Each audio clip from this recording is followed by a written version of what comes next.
não. A TV tá desligada.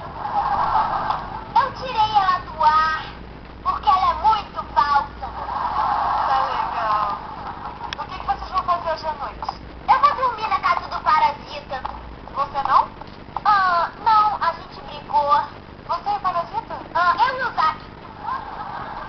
Tá usando batom? Ah, por isso a gente brigou.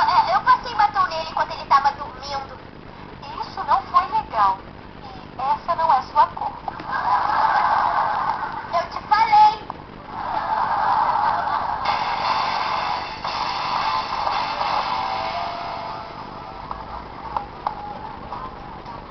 Olhem, meninas, a pequena Thaísa. Tairisha, Tanto faz. Queridinha, tem uma bandeja ali com metade de uva. Eu já volto. chegou bem na hora. Estamos brincando de o que você quer ser quando crescer. Tá legal, sou a próxima. Uma top, mano. Tairisha, o que você quer ser? Eu vou jogar hockey. Ou ser princesa. O que pagar melhor? E você, Rebeca? Quero abrir um hospital grátis para animais abandonados. Acho isso muito lindo. Obrigada. Preciso começar a poupar para estudar veterinária. É só por isso que eu estou no curso. E você? Para comprar bicicletas.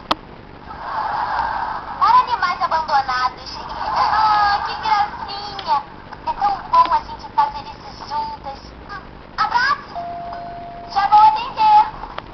Não se preocupe, meninas, sou dona da casa. A moça da loja de doces trouxe uns lanchinhos. Obrigada por me apresentar, mas eu tenho um nome de verdade. É Pet.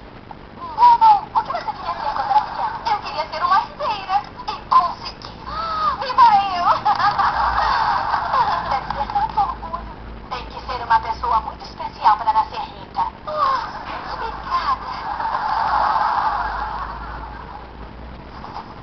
O que está fazendo aí embaixo? Ah, passando um creme noturno. Tem que ser aplicado no escuro. Escutem, meninas, ser Miss é legal, mas a aparência não é tudo. Existe a educação, a leitura, os museus e tornar-se uma pessoa versátil. Você conhece o Orlando Bloom? Claro, né? Claro. Ele gosta de garotos espertos. Eu sei que gosta.